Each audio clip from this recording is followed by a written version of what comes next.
दोस्तों नमस्कार, संजीवनी रिसर्च में आपका स्वागत है। इस चैनल के माध्यम से हमने ढेर सारे वीडियो आयुर्वेद, होम्योपैथ, योग व वैकल्पिक चिकित्सा संबंधित आपके सामने हम लाते रहते हैं। दोस्तों, आज जिस औषधि के बारे में हम चर्चा करने जा रहे हैं, यह आयुर्वेद की एक दिव्य औषधि है, जिसका प्रयोग आयुर्वेद में अत्यंत व्यापक स्तर पर किया जाता है। दोस्तों, आज भागदौड़ की ज़िंदगी में हमने देखा है कि कम उम्र से लेकर के युवा तक लोगों के बाल असमय सफ़ेद होने लग रहे हैं और साथ ही साथ वह झड़ रहे हैं, दो मुँहे हो रहे हैं, वह रूट से ही टूट कर गिर जा रहे हैं। इस कंडीशन में यह प्लांट जो स्क्रीन पर आप देख रहे हैं वह अत्यंत कारगर है। दोस्तों, मात्र एक ही पौधा जो आपके शरीर पर कई अंगों पर काम करता है, यह केश से संबंधित अर्थात हेयर बालों से संबंधित जितना कारगर है, उतना ही यह पीलिया व यकृत अंगों पर भी काम करता है। साथ ही साथ इसके ढेर सारे ऐसे प्रयोग हैं जो अभी तक आपको मालूम नहीं होगा, जो आयुर्वेद ग्रंथों में अत्यंत गोपनीय तरीके से पाया जाता है। उसके बारे में भी हम इस वीडियो के माध्यम से आपके सामने रखने जा रहे हैं। दोस्तों, इस पौधे को बताने से पहले हम एक घटना का जिक्र आपको अवश्य वीडियो के माध्यम से बताने की कोशिश करने जा रहे हैं कि यह घटना 2005 की है, जब हम होलिस्टिक हेल्थ मैनेजमेंट के हरिद्वार यूनिवर्सिटी के छात्र थे। उस वक्त द्रव्यगुण मेरा अत्यंत प्रिय विषय था और मुझे पता चला कि बिहार में जहानाबाद में एक ऐसे व्यक्ति हैं जो लगभग 90 वर्ष की अवस्था में उनके दांत वैसे ही हैं। यहाँ तक लोग बताते थे कि उनके दांत एक प्रकार से कुछ दांत उनके झड़ गए थे, लेकिन वह पुनः आ गए और उनके बाल वैसे ही काले हैं और वो आज भी एकदम युवा बने हुए हैं। तो मेरी जिज्ञासाएं उस वक्त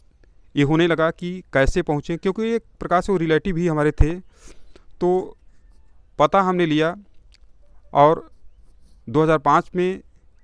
हम जहानाबाद के लिए निकल पड़े। आज जहानाबाद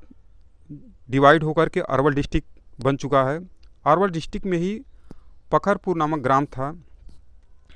वहाँ पर जब हम पहुँचे और उनसे संपर्क हमने किया तो हमने देखा कि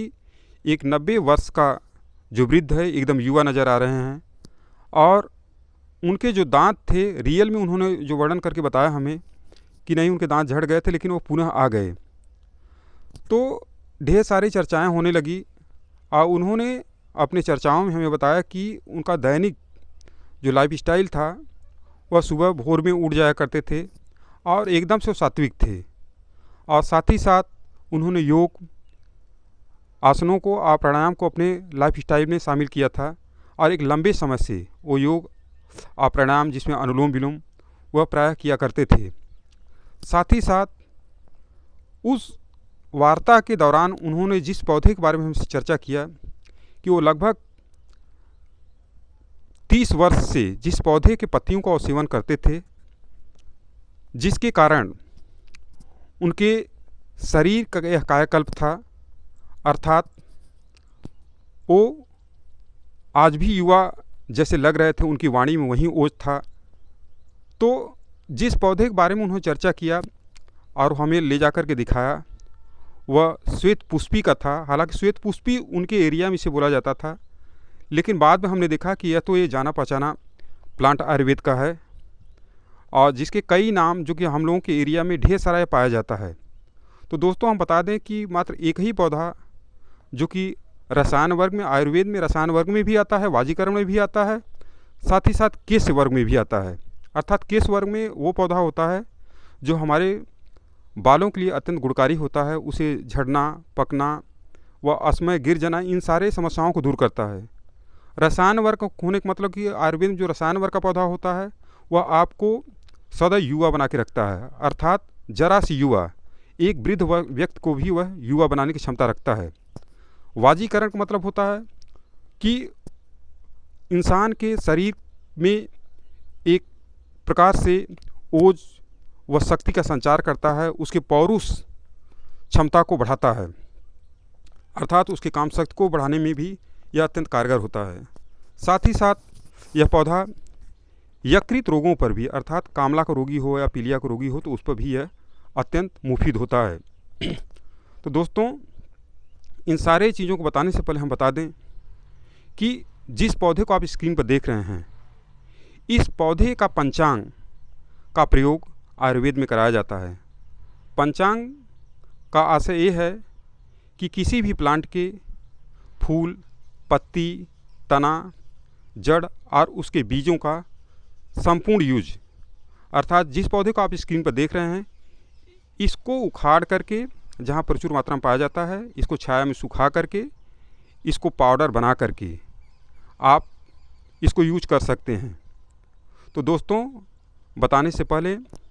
इस पौधे के बारे में ढेर सारी अभी जानकारी हम आगे आपको देंगे कि केस्य अर्थात बालों के अलावा इसके ढेर सारे प्रयोग आयुर्वेद में बड़े कारगर तरीके से मिलते हैं। हमने जो अध्ययन देखा कि भाव प्रकाश भाषा, भाव प्रकाश निघंटु, साथ ही साथ चक्रदत्त, भैषज रत्नावली और सारंग संहिता,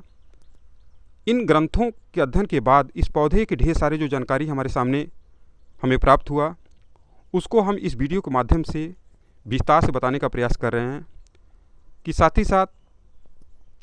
इसका जो सबसे महत्वपूर्ण प्रयोग है आपके बालों के लिए, हम बता दें दोस्तों कि इसके पत्तियों को भी अगर हम एक प्रकार से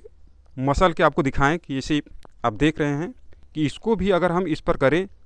आप देखेंगे कि धीरे धीरे ये जैसे से हवा लगता जाएगा, यह काला होता चला जाएगा। तो इस पौधे के पत्तियों को अगर पीस कर इसके स्वरस को निकाल करके आप अपने जड़ों में लगाते हैं तो देखते हैं कि बालों की ढेर सारी समस्याएं दूर होने लगती है। और इसके जो पंचांग हैं, इसको पाउडर बना करके पहले इसके पंचांग को आप उखाड़ लीजिए, धो करके छाया में सुखा लीजिए। सुखाने के बाद इसको पाउडर बना करके आप सुबह शाम अगर एक एक चम्मच सेवन करते हैं तो देखते हैं कि आपके जो बाल हैं वह अत्यंत काले, घने व अन्य समस्याएं बालों की दूर होने लगती है। तो दोस्तों, अब हम चलते हैं इस पौधे के बारे में आपको विस्तृत जानकारी देने के लिए कि यह पौधा है क्या आखिरकार। तो दोस्तों, हम बता दें कि आयुर्वेद के अनुसार यह पौधा होता है, इसे संस्कृत में भिंगराज के नामों से जाना जाता है, हिंदी में इसे भांगरा के नाम से जाना जाता है और बंगाल में इसे भीमराज के नाम से जाना जाता है। श्वेत पुष्पी, जो हमने अभी बिहार की घटना बताया था जहानाबाद का, तो उन्होंने श्वेत पुष्पी बताया था, तो इसके फूलों के अनुसार इसे श्वेत पुष्पी के नाम से भी जाना जाता है। दोस्तों, गुजराती में इसे भांगरो के नाम से भी जानते हैं। और इस का जो पौधा होता है यह 8 से 10 अंगुल ऊंचा प्राय ज़मीन पर फैला रहता है, जो वर्षा में अधिक तथा पानी के किनारे पर तो सदैव मिलता ही है। इसकी शाखाएं हरी, काली तथा ज़मीन पर ऊंची उठी रहती हैं। पत्ते 3-4 इंच लंबे, विविध आकार वाले अरहर के पत्तों से कुछ मिलते जुलते रहते हैं। साथ ही साथ दोस्तों, इसके जो पत्ते होते हैं उसमें रोमदार इसके नीचे और फूल सफ़ेद पीले रंग की छोटी घुंडीदार होती है। बीज लंबे, छोटे, काली जीरी की तरह होते हैं। साथ ही साथ इसके फूल में लगभग 20 बीज या 25 बीज पाए जाते हैं। दोस्तों, हम बता दें कि यह प्लांट भारत के सभी प्रांतों में जलीय स्थानों के निकट, तालाबों के पास, आपके घर के आसपास जहाँ नमी होता है, यह अपने आप ही उगता रहता है। फूलों के भेद के अनुसार इसकी 3 प्रजातियाँ होती हैं, सफ़ेद, नीली व पीली। तो दोस्तों, हम बता दें कि यहाँ पर जो उसकी पीली प्रजाति होती है, यहाँ पर हम दिखा दें कि एक दूसरी प्रजाति जो है ये आप देख रहे हैं कि इसके फूल पीले हैं और पत्तियाँ बड़ी हैं। इसकी दूसरी प्रजाति है जो पीली प्रजाति के बारे में अभी हमने चर्चा किया, तो भृंगराज की ये दूसरी पीली प्रजाति है। इसको हम बता दें दोस्तों कि अगर किसी को चोट लग जाए और कहीं पर उसे चाकू से कट जाए तो इसके स्वरस को आप पीस करके अगर उस स्थान पर लेप कर देते हैं तो देखते हैं आपका कटा हुआ स्थान स्वतः ही भर जाता है और निशान भी नहीं रह पाता। देहात में इसे भंगरैया के नाम से जाना जाता है। और एक लंबे समय से हमने देखा कि हमारी जो दादी बूढ़ी माताएं रहती थी, इसका सेवन वो तेल बनाने के रूप में और बालों में लगाने के रूप में करती थी। इसके तेल बनाने की जो प्रक्रिया है दोस्तों, हम बता दें कि इसके पूरे पंचांग को लेकर के पीस कर क्वाथ बना करके अगर आप तिल, नारियल या सरसों के तेल में इसको इतना उबालें कि यह काला पड़ जाए तो उसे छान करके आप रख लें और रात को सोते वक्त अपने बालों में अगर मालिश आप करते हैं तो देखते हैं कि यह बालों की अन्य समस्याओं को दूर करता चला जाता है। तो दोस्तों, इसके बारे में अभी हम चर्चा कर रहे थे। इसकी 3 प्रजातियाँ थी, जिसमें श्वेत जो आपके सामने है, अभी पीला हमने दिखाया, और इसकी नीली जो प्रजाति होती है, जो काली प्रजाति मानी जाती है इसके फूलों की, तो वह अप्राप्य है। शायद वो पूरे भारत में अब वो नहीं मिलता। अधिक करके प्रचुर मात्रा में आप सफ़ेद भांगरा या भंगरैया का प्रयोग करते हैं। इसे लैटिन में एक्लेप्टा एल्बा के नाम से भी जाना जाता है। और दोस्तों, हम बता दें कि इसका जो प्रयोग होता है, यह पीले फूल का जो होता है भृंगराज, वह अत्यधिक तो नहीं मिलता, लेकिन सफ़ेद का अधिक करके पाया जाता है। इसके रासायनिक संगठन की अगर हम चर्चा करें तो इसके भीतर जो रासायनिक चीज़ें पाई जाती हैं, इसमें गोंद, राल, सुगंधित तिक्त द्रव्य तथा क्षारीय तत्व एक्लेप्टिन प्रचुर मात्रा में पाया जाता है। गुण के रूप में अगर आयुर्वेदिक गुणों के बारे में इसके बारे में हम चर्चा करें तो यह स्वाद में चरपरा, कड़वा, पचने पर कटु तथा रुक्ष व हल्का व गर्म होता है। इसका मुख्य प्रभाव त्वचा, ज्ञानेंद्रियों पर तथा केशों को हितकर बनाने के रूप में पड़ता है। साथ ही साथ यह त्वचा, दंत और नेत्र के लिए अत्यंत लाभकर होता है। सोतोहर व कृमिनाशक, घाव भरने वाला व रक्तवर्धक तथा यह रसायन वर्ग में भी शामिल होता है। दोस्तों, इसके जो छोटे मोटे प्रयोग होते हैं उसके बारे में हम चर्चा कर लें कि अगर किसी के दांत में दर्द हो रहा है, अगर दाहिने दाढ़ के दांत में दर्द हो रहा है, तो उसके बाएं कान में अगर इसके कुछ बूंदों की स्वरस को टपका देते हैं तो देखते हैं उसका दांत दर्द स्वतः दूर होने लगता है। अगर दूसरे कान में है तो इसी प्रकार से अपोजिट दाढ़ में दर्द हो रहा है तो उसके अपोजिट कान में इसके स्वरस को अगर टपका देते हैं आप तो देखते हैं कि दूसरे साइड का भी दांत का दर्द स्वतः ही दूर होने लगता है। साथ ही साथ इसके अन्य प्रयोगों में दोस्तों हम बता दें कि श्वास काश के रोगों में, खांसी आ रहा है, बलगम उसको बन रहा है अगर रोगी को, तो इसके 10 तोले भृंगराज के रस को आप ले करके अगर उसको आप शहद के साथ सेवन करते हैं तो यह समस्या स्वतः ही दूर होने लगता है।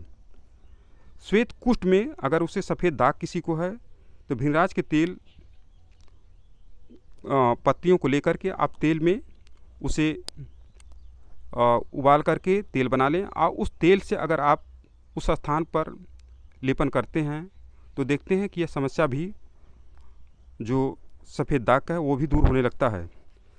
बाल को काला करने में जो इसका प्रयोग मिलता है तो इसमें भृंगराज पुष्प और गुड़हल पुष्प को भैंस के दूध में पीसकर लोहे के पात्र में बंद करके गाड़ दें। 1 सप्ताह पश्चात निकालकर रात्रि में उसे सिर में लगाकर अगर कोई व्यक्ति सोता है तो कुछ ही दिनों में बाल उसके काले होने लगते हैं। दोस्तों, केसों के गिरने में अगर केस गिर रहा है, अगर उसके बाल किसी पेशेंट या किसी व्यक्ति का गिर रहा है तो उस कंडीशन में जो इसका प्रयोग मिलता है कि आप भृंगराज के करीब 250 ग्राम तेल को ले लें, उसके स्वरस को निकाल करके उसमें आप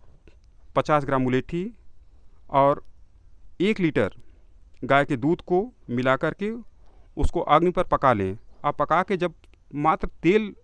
ही रह जाता है तो उसे छान करके रख लें और रोगी को या किसी व्यक्ति को जिसकी ये समस्या है उसके नासिका में अगर 2-2 बूंद रात को सोते वक्त टपकाते हैं तो देखते हैं कि गंजापन का भी रोगी की ये समस्याएं दूर होकर के उसके सर में बाल स्वतः ही उगने लगते हैं। रसायन वर्ग में अगर इसकी चर्चा हम करें कि व्यक्ति को हमेशा युवा बना रहे और उसे किसी प्रकार का रोग न हो, तो इस कंडीशन में 1 तोला भृंगराज का रस, या तोला में अगर आप नहीं समझ पा रहे हैं तो 2 चम्मच इसके स्वरस का अगर प्रतिदिन कोई व्यक्ति सेवन करता है तो आप देखते हैं वो हमेशा चिरकाल तक युवा बना रहता है। अगर स्वरस नहीं निकाल पा रहे हैं तो इसके 4-5 पत्तियों को प्रतिदिन आप चबा लिया करें, तो ये देखेंगे कि जो उसके चिर यौवन की जो भावनाएं हैं कि नहीं वो हमेशा युवा बना रहे,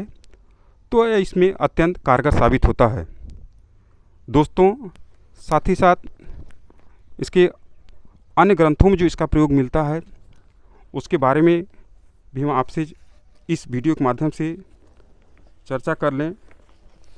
कि अन्य ग्रंथ में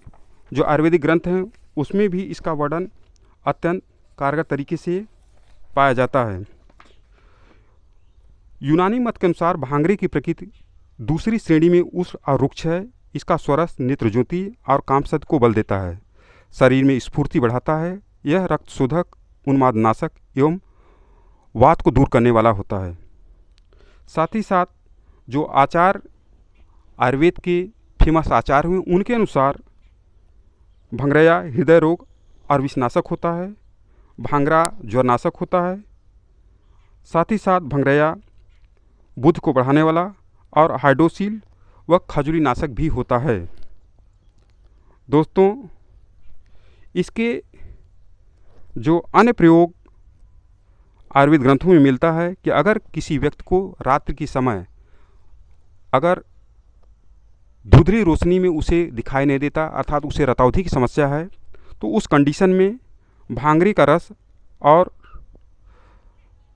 को लेकर के अपने भोजन में अगर भांगरे के चूर्ण को वो प्रतिदिन दूध के साथ 1 चम्मच लेता है तो उसकी यह रतौंधी की समस्या भी स्वतः ही दूर होने लगती है। अगर ऐसा कोई व्यक्ति जिसे माइग्रेन की समस्या हो तो उस कंडीशन में भांगरे का रस और बकरी का दूध समान भाग लेकर के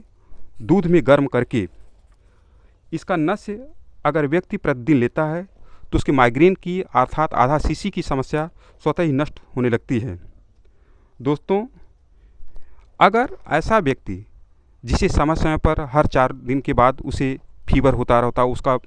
बुखार उतरता न हो, तो इस कंडीशन में यह वर्णन मिलता है कि मात्र भंगरैया के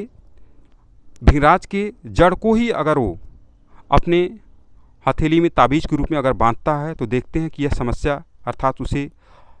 बार बार फीवर आने की समस्या नष्ट होने लगती है। दोस्तों, इसका प्रयोग तो हमने नहीं किया है। अगर आप इसके प्रयोग को करें जो आयुर्वेद ग्रंथों में मिलता है इसका ऐसा वर्णन, तो हमें हमारे कमेंट सेक्शन में अवश्य अवगत कराने की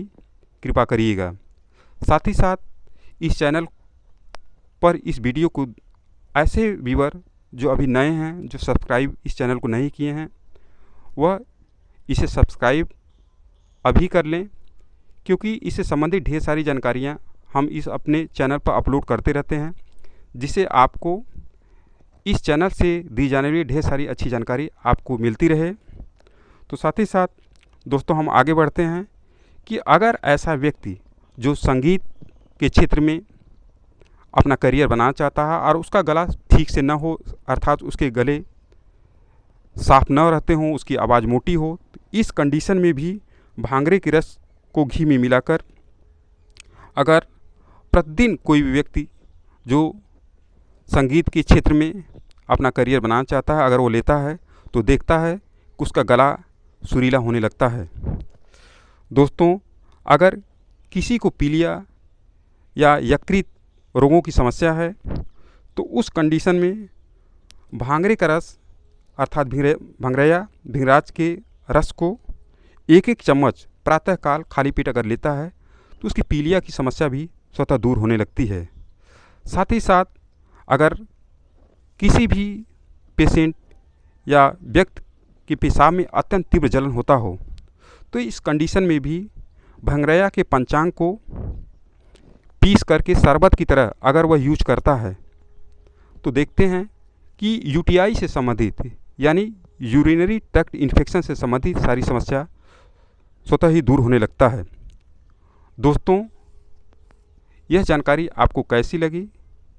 आप हमारे कमेंट सेक्शन में हमें बताते चलें। तो दोस्तों, इन्हीं जानकारियों के साथ